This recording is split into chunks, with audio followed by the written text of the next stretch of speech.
Good morning, everybody. I am up and about. I'm doing well. My neighbor brought the mail in to me the other day, and I'm just not having a chance to look at it. So today's chronicle of my journey will be about bills, finances, and planning for the bills that are to come. This In the beginning, I was telling y'all this is the part that scared me the most was the bills, because I know how medical bills can destroy your life if you're not careful. And so I opened this bill, and it's actually the bill from Vanderbilt, which they have sent to collections. So I done got mad because now if you don't care about your credit, then this don't even phase you. You send it on to collections, and after so many years, they're going to wipe it off. You ain't got to worry about it. But if you plan to buy a big ticket item like a car or a house in the near future, then your credit is very important to you, because credit, in my eyes, is more important than money in some instances. So I wanted to talk about planning for the what ifs in life. I had prided myself on planning for the what ifs, but I never thought about the what ifs being this major. I thought, maybe, the refrigerator break down, I got that money, go buy me a new refrigerator, a new stove. I was thinking of the what ifs in that manner. I had no clue my what ifs meant cancer. So this cancer has given me a new perspective on life and how to manage my money and what to start planning for. Anyway, so I open this letter, and it's from a collection agency for $1,942.65. So I opened the app, okay, and I was like, darn, it did disappear, Now, mind you, let's be clear. Tisha's not one of those people that just don't pay her bills. I believe in heavily paying my bills. And I had been paying through the app. But here's the mistake I made, not understanding what the requirements are. So I've been paying my $40, $50, every paycheck. I send them something, even $40, $20, $50, because I told you I was going to nickel and dime them to death. What I didn't know is if you don't call them and set a set amount, then after 100 and, what did she say? After 90 days, I think, she called it aging out. After the account ages and you age out of, let's say, Vanderbilt's accounts department, it goes into collection, whether you're paying it or not. That's the part I didn't know. I just took for granted that the machine would notice that it's being paid, and it would allow me to continue to make my payments every 2 weeks when I get paid. But that's not the case. So that's how this bill rolled up into collections. Okay, so with that being said, I got irritated because I told y'all my plan was to get back up on my feet, get myself together, get my baby steps. Those of you that don't know about baby steps, check out Dave Ramsey's Financial Peace. I had planned on getting my baby steps back together because I really do want to give Jason my car and buy me a new one. So I have been really cautious about my credit. I've been checking it. I've been making sure I paid off everything on time. I got my little income tax money, honey. Everybody running around here looking for it. Mine came and I paid bills with it. So it wasn't no treat there. It was just money that they've been holding for me, and now I can pay the rest of these bills. So that's what I did. So I started with the smaller bills and paid all the smaller bills off and worked my way up till the money ran out. So that part is taken care of. I was financially responsible in that area. But what I didn't know is I needed to call them and say, hey, I'm going to give y'all $100 a month till we get this knocked out. Now that I have not done that, I have to now deal with a collection agency. And I'm irritated because this is going to hit my credit. And I didn't need this kind of strike on my credit for the kind of car I want to buy. So, lesson learned. So I asked the lady on the phone at Vanderbilt, I said, okay, do you see any more bills in the system because I prefer one big bill. I was thinking maybe, okay, let's consolidate them. Like, what options do we have? Because I get a little thrown off when I got 2 bills over here, 3 bills over here, 4 bills over here. They send one bill for $10 and one bill for $8. Another one's for $8,000. Like, it's ridiculous. I totally see how people lose their houses because of medical bills. I can totally see it now because you have been given this disease that's causing you not to be able to work at your normal level. So there go the first problem is when you're diagnosed with something like cancer, it causes you to stumble financially. You can't go to work every day like you want to. And me, I was working 80 hours a week. I most certainly can't do 80 hours a week with cancer. So that just didn't work out. I mean, I worked as much as I could, as hard as I could. The days I got sick, I just missed out. And you know, that's on me. You know, I just had to deal with that. But it caused me to think about something I needed to share with you all. You know, Dave Ramsey says, baby steps.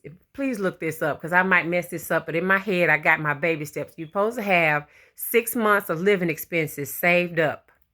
You should have at least $2,000 in a savings account that you never touch. You shouldn't have any credit cards and any outstanding debt like this darn collection thing. Pay it off. So your baby steps will eventually lead you to financial peace. That's the point, right? So I was thinking, okay, my baby steps in my eyes were kind of together. I had planned on a small catastrophe, not a big one. So now I realize I got to rethink the way I handle money. I see it as this. You need 6 months of living expenses in your savings account, meaning how much does it cost you for 6 whole months to survive, just in case you lose your job, just in case you have this kind of catastrophe. So that's the first thing I needed to share with you all is making sure you have those 6 months of living expenses in a savings account. 2, plan for a major crisis like cancer, like, I don't know, a car accident. I mean, I'm not wishing anything bad on anybody, and God knows Lord, don't do that. Please, Lord. You know, I'm just trying to educate, but I'm just saying, if something happens in your life, the Bible says, it doesn't say if something happens, it says when something happens. So you got to plan for the when in your life. So that also means you got to think on a bigger scale. So if I knew then what I know now, I would have had my 6 months living taken care of, and I would have had another $4,000 or $5,000 in a separate account for a catastrophe.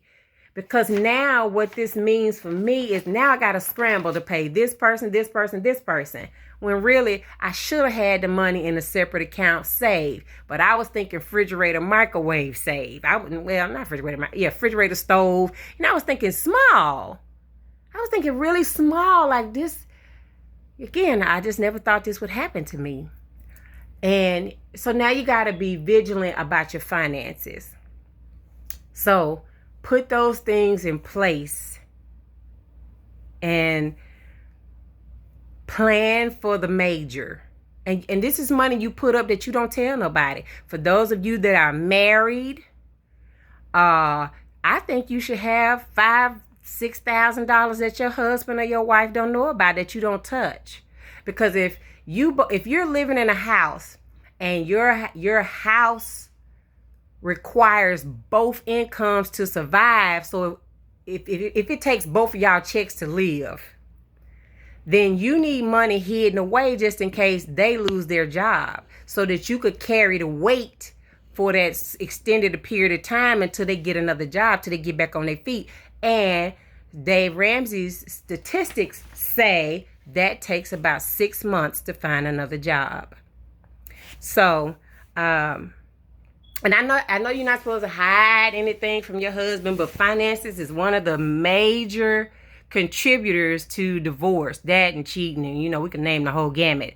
But let's just think on the scale of, what if they get sick and you have to shoulder the responsibility for every bill in the house? Can you financially do that? Do you have a backup plan where, let's say he's sick and then, he can't work for 6 months, and then you get sick and you can't work for 2 or 3 weeks? I can totally see how people lose their house.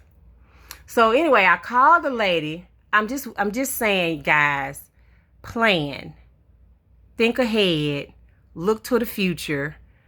Don't worry about the red bottoms. Don't worry about the Gucci bag. Don't worry about, put all of that in the back of your mind, because until you have these large lump sums of money saved so you can survive if you have an issue, then that other stuff don't mean nothing. Now, if you financially, you balling, you can afford all that, that's cool. But I'm speaking to the working class. I'm speaking to the people who can't go out and stunt, can't just run out the door and get 2 or 3 pair of red bottoms, or whatever your favorite thing is. We all got a demon. I get it. My demon is I like to shop. I do. And I thought I was doing enough, but I wasn't. Something is on my face. So I'm just saying to you, make sure you're planning for enough, planning for the future of what if, planning for when things happen. So I'll just leave it at that. But I wanted to share and educate you all to what I'm dealing with. So this part of my journey, it's not life or death. The world ain't gonna come to an end, but I gotta refocus. I gotta think some things through, and I gotta figure out how to make it manage with one income, because see, now my house is used to running off of 2 incomes because I work 2 jobs. So now that I don't work but 1 job, that was my first stumble. Okay. And then, I still managed. So I started cutting back the cable and cut this off and turn this down and change this out. I did everything I knew to do to scale back financially so it wouldn't be burning so much money. And I almost made it. I really did. I almost made it. So I just got a few things I need to tighten up, but they really just gonna have to sit there and be messed up until I go back to work, right? When I talked to the secretary of my school, when I first found out about cancer, she said I had 93 days of sick days and like 15 days of personal time. And, so in my head, I had it covered this entire time. Well, I don't know. We're still having some discrepancies, because what she sees now is only 30 days. So that means I just barely have enough days to cover this FMLA extension that I'm on now, which means I'm only going to have 1 check coming in. And mind you, my house still runs off 2 checks, right? Okay, so I took my income tax. I was financially responsible. I paid off a bunch of debt. I paid off some things that, some bills here, a bill that just, this person sent me a $10 bill, a $9 bill. I done nickel and dime myself to death. That's really, really how that worked out. But anyway, everything on that spectrum is paid off. But now I'm irritated because I have a bill in collections that I did not want on my credit. That really ticked me off, especially because I was paying. And I called a lady and said to her, but can't you see that I was paying? And she said, oh, yeah, but if you don't tell us that's what you're doing, we immediately let it age out and we send it to collections. But I'm paying. What, ma'am? But I'm paying the bill. That ticked me off. And I get it. It's not her fault. She's just doing her job, but I had a moment right there where I done slipped over into crazy, because I'm thinking, come on now, if somebody paying the doggone bill, whatever. So, okay. Then I turned and looked in the app. I got another bill in the app for $1,500 and a separate bill for $600. So we're talking maybe $4,000 or $5,000 right here. You understand? And that just includes right now, I haven't even finished the surgery. I have an exchange date that I need to do where they're going to take the bulbs out, put the extensions in, and the expanders in and expand them.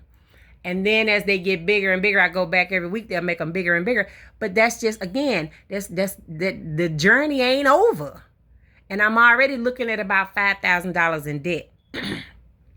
Now, I don't have a problem with that. I don't have a problem with debt, but Dave Ramsey is an amazing person. I personally believe that one day I will be able to live debt free, but it ain't gonna freaking happen off a teacher's salary. Let's be clear.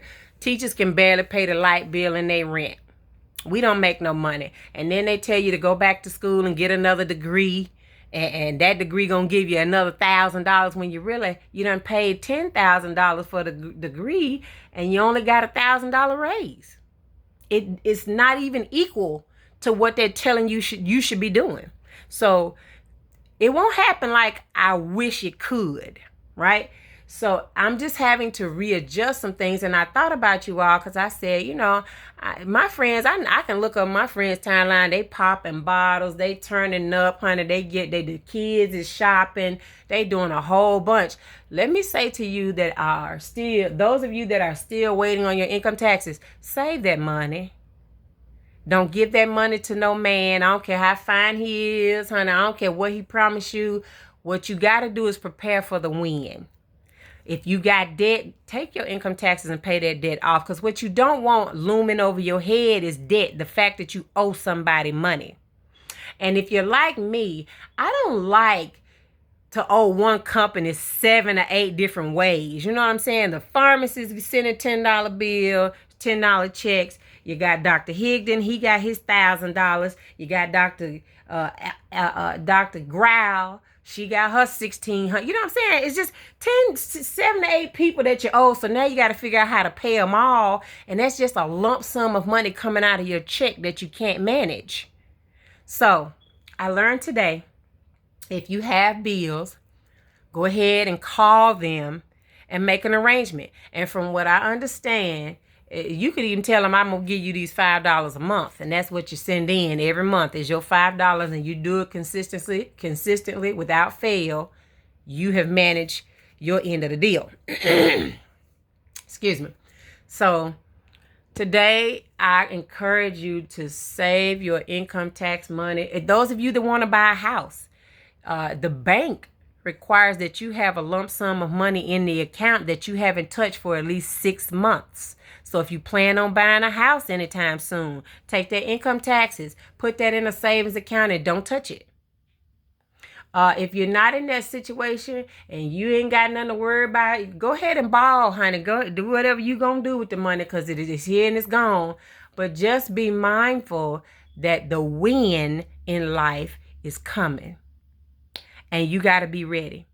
Because I was just sitting here thinking like, God knew I was going to have cancer 10 years ago when I started Metro. And as a result, he put me in a position where I went to work every day. I never missed work, not a day in my life. I never called in sick. I used to love going to work. And that's how I ended up saving up to 96 days of sick time, which turns around it became the blessing that I needed, right? So God is not surprised. I am, right? So with that time in place, that's my saving grace because at least I'm about to get my Metro check for 6 weeks, right? So what happens to people who are not in that position? That means you have missed work due to chemo. And yeah, FMLA is great, but FMLA is not paying. FMLA is more like a space saver. Like, I'm going to hold your place till you get better. I'm going to let you work as much as you can till you get better. That's what FMLA does. It's not a check, right? Think about the people who don't have 96 sick days saved up. Think about the people who work at a company that makes minimum wage and they're barely making it as it is with 1 income, 2 kids. And then somebody tells them they can't go to work for 6 weeks. So now I totally understand how people lose their houses, lose their cars, because the bank don't care. A matter of fact, me being on FMLA, they sent me another paper in the mail talking about my escrow was delinquent. So I'm like, wait a minute, okay. No, I take it back. It wasn't delinquent. My escrow was going to increase, which was going to jack up my house note.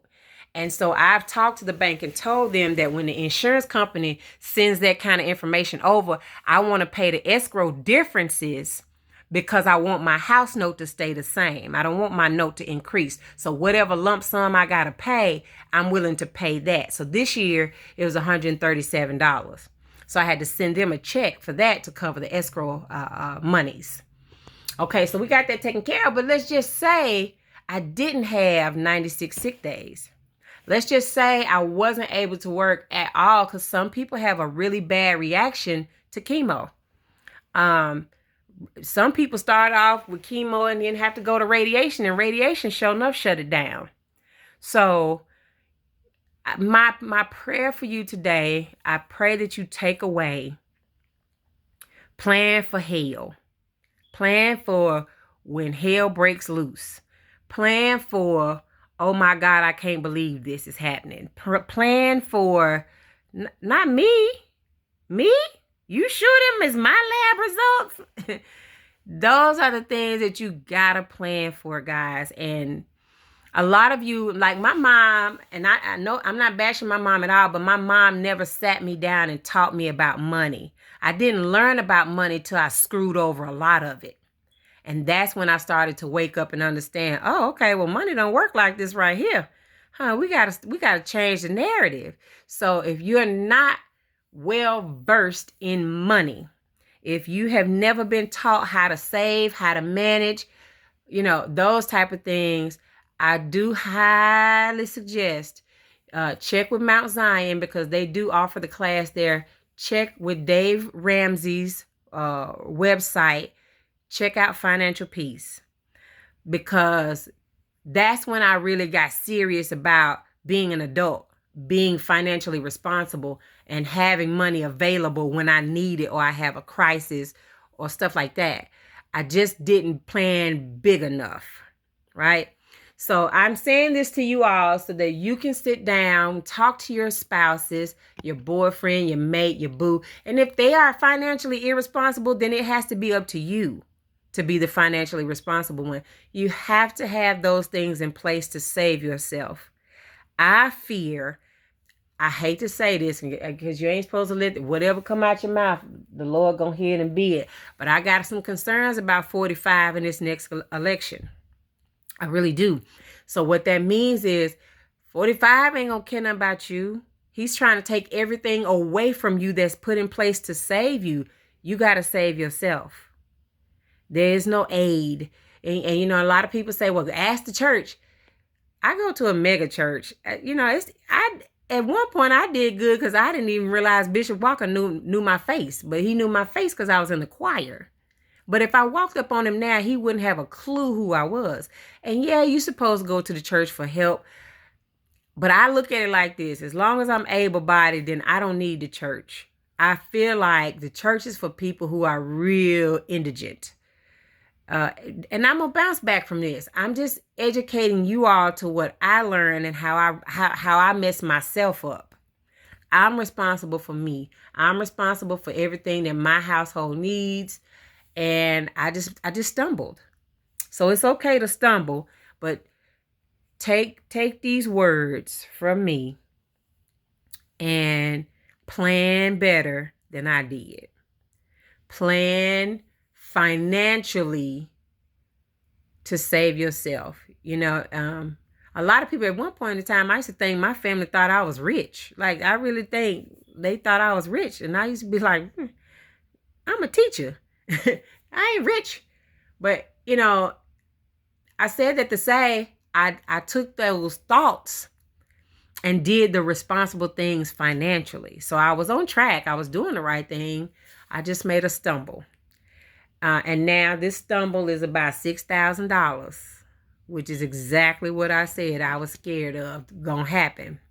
And now that it's here, I have to strategize. I have to plan different to be able to cover what I still owe to the hospitals.